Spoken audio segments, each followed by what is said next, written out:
The reason we're here today is because Stian Andersen has released an amazing photo book about AHA. He's been traveling with AHA for 10 years, documenting their travels and recording sessions. So, first of all, welcome to Stian Andersen, the photographer. Thank you.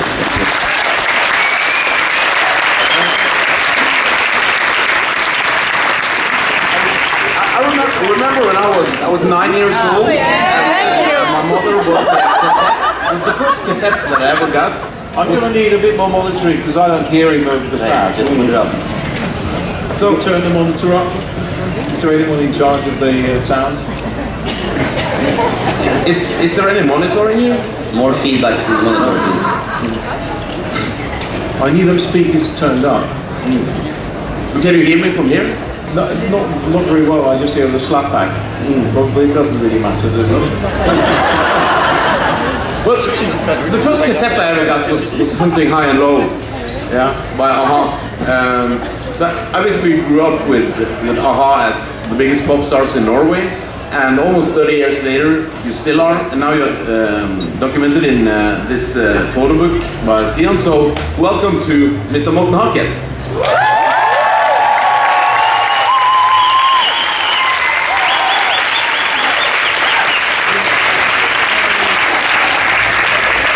First of all, Stian, the last time I interviewed you, you had released a photo book with Norwegian notorious rock band Turbo Negro, and in that book you captured a lot of dramatic scenes from traveling with a rock and roll circus around the world. But now you've been traveling with AHA for 10 years.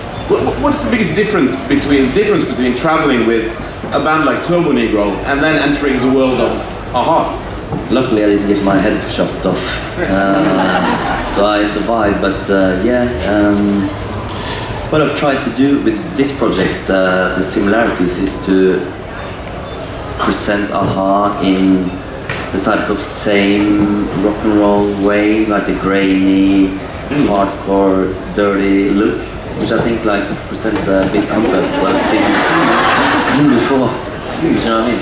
Yeah. Because looking at this photo we got here, which is one of the photos from the book. Yeah. Where is this photo taken from? Chile, actually. Yeah, from the to the mountain tour. Big venue, I remember. Blondie supported them. I was like, wow, yeah, this is good. So it's like, I think it's like a typical iconic picture that tells everything about Morten being a great frontman that he is. How is it working with a photographer around you at almost all times? Well, I think that's two questions. What is it like to work with a photographer around me, and what it's like to work with Stian around me? How is it working with Stian around you? Well, Stian actually, he has a way of fitting in where he is both right in your face and kind of not noticeable at the same time. So that's why he has become very good, I think. It's one of the reasons, certainly. So it's been, for the band, I think I can speak on behalf of Paul and Magna as well, it's really been easy to work with Stian. And then now you've been working with him for 10 years. How long did it take for you to trust him being around you? Mind you, the past 10 years have been really fast. So I haven't felt them. Earlier 10-year periods have lasted longer than this last one. But 10 years, I haven't thought of it as 10 years until you tell me now that it's actually been over a period of 10 years, which means that Stian is sitting on documentation now that's kind of becoming valuable. But it's something that develops gradually, you know. It starts with them phoning me up, can you do this? And you have a successful first photo shoot. You do the second one and you feel there's a good chemistry and you develop a trust thing. And we started to talk about, can we do something more than just like the promotion and cover pictures. We didn't really know what to do in 2005, how to do more, but it ended up in this project, and yeah, they wouldn't have let me into the cage without this trust, so to speak. You've been traveling all around the world with AHA, and in the book there are lots of pictures of enthusiastic fans. What was the most dramatic moment in your time covering AHA? This is from Rio, and I was sitting in Paul's limo. This is taken from inside the car. This is from right? inside the limo. They had just finished up the last ever gig in Rio. It's not inside the limo, it's from inside the limo. This is from inside. Thank you. Clever boy. Clever boy. Yeah, and we couldn't get out of the fucking place because it was so crowded, and the crowd went mental. And people is talking about Justin Bieber mania. This is AHA mania. Fucking hell. I mean, this is we couldn't get out, and Paul decided to roll down the window, and they. I mean, I was shit scared. And for them, it's just another day at work. For me, just another day at the office. Another day at the office. You know what I mean? Like, but for me, it's a scary experience. Well, it's both true, and at the same time, it's a volatile scene always, and things can actually turn ugly and turn bad, and people can get hurt. So it carries a lot of responsibility that we are, and then any act doing what we do, you become very aware of that. The main reason for carrying security is to make sure that situations don't get out of hand. That it's not really to so much look after the band as to actually look after the crowd as well. That's how it works. You have some more pictures here from. I think you have some pictures. This is from This is recording the Forbidden Mountain, and this is actually recording the title track in New Jersey, Hoboken, and I mean, this part of the album, they're recording in this quite rock and roll studio. It's the same studio that Sonic Youth normally uses. Quite dim the lighting, and I try to be. There was shitty lightning, and I you know the building lamps that you use. So just 5 minutes before we came in, I was like, just to get this shot, I have to just plug it in and just do it. And I did, and it's an immense heat that develops.